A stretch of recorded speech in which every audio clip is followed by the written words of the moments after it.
Next हमारे पास आ जाता है economic system. An economic system is a system for allocation of resources. हमारे पास दो टाइप की इकोनॉमिक सिस्टम है। एक हमारे पास प्लान्ड इकोनॉमी है, second one is the free market economy. Planned economy क्या होती है? Government controls production and distribution. For example north Korea, ये हमारे पास प्लान्ड इकोनॉमी की एग्जांपल है। प्लान्ड इकोनॉमी में गवर्नमेंट डिसाइड करती है प्राइसेस और प्राइवेट ओनरशिप जो है वो लिमिटेड हो जाती है। फ्री मार्केट इकोनॉमी में क्या होता है? Demand and supply determine prices.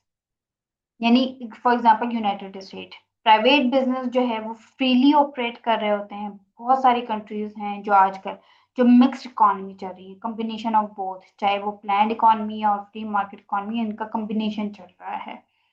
तो हमारे पास क्या है? अगर फ्री मार्केट को देखें तो in free market economy demand and supply in the market determine the allocation of resources with little और नो गवर्नमेंट इंटरवेंशन। यानी प्लान इकोनॉमी में सब कुछ गवर्नमेंट डिसाइड कर रही होती है, लेकिन फ्री मार्केट इकोनॉमी में गवर्नमेंट की इंटरवेंशन या तो बहुत इंटरवेंशन बहुत कम होती है या फिर ना होने के बराबर होती है। लेकिन आजकल बहुत सारी ऐसी कंट्रीज हैं जहाँ पर मिक्स्ड इकोनॉमी चल रही है, यानी दोनों का कम्बिनेशन चल रहा है। फिर हमारे पास आ जाता है टाइप्स ऑफ इन्वायरमेंटल फोर्सेस। अब हमारे पास दो तरह की इन्वायरमेंटल फोर्सेस हैं। एक हमारे पास है एक्सटर्नल और एक हमारे पास है इंटरनल फोर्सेस।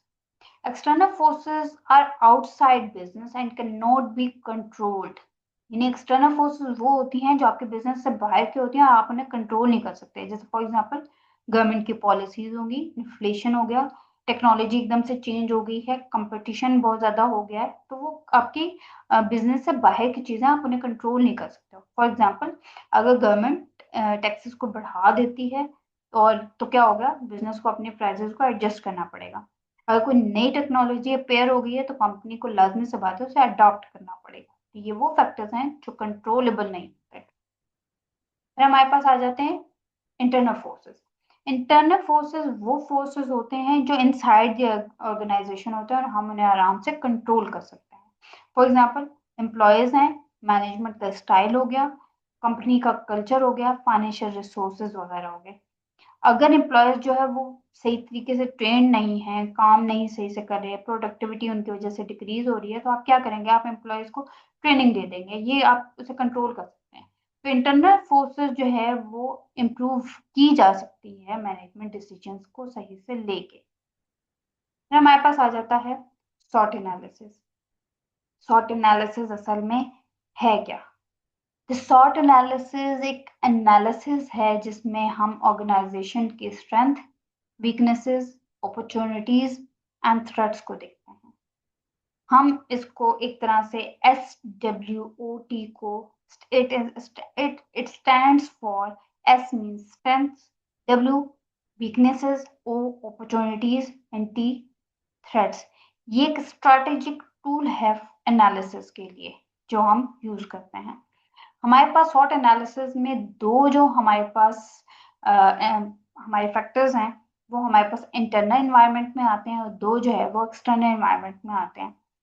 अगर हम लोग स्ट्रेंथ और वीकनेसेस हमारे पास इंटरनल एनवायरनमेंट के में आ जाते हैं और अपॉर्चुनिटीज एंड थ्रेट्स हमारी एक्सटर्नल एनवायरनमेंट में आ जाती है। पहला आ जाता है हमारे पास स्ट्रेंथ। स्ट्रेंथ है capabilities that give advantage. Strength वो कैपेबिलिटीज हैं जो ऑर्गेनाइजेशन के पास होती हैं कि वो एफिशिएंटली परफॉर्म कर सके। For example strong brand reputation, इसे इंटरनल पॉजिटिव भी कह सकते हैं आप। फिर आ जाता है हमारे पास वीकनेसेस। वीकनेसेस इंटरनल नेगेटिव कहलाती हैं, यानी वो लिमिटेशंस जो इनसाइड द कंपनीज हैं, ये इंटरनल करेक्टरिस्टिक्स हैं जो कंपनीज अगर उसे कंट्रोल कर ले तो वो बहुत अच्छे तरीके से परफॉर्म कर सकती है। फॉर एग्जांपल आउटडेट टेक्नोलॉजी, उसको आउटडेट टेक्नोलॉजी को आप कोई न्यू टेक्नोलॉजी के साथ रिप्लेस भी कर सकते हैं। फिर हमारे पास आ जाती है opportunity. Opportunity are the external environmental factor that may bring the prospects of for growth and higher performance। यानी अगर हम कहें कि अपॉर्चुनिटीज हमारे पास क्या है, जो मार्केट की हमारी कंडीशंस हैं वो अगर फेवरेबल हैं तो वो हमारे लिए अपॉर्चुनिटीज कहलाती हैं।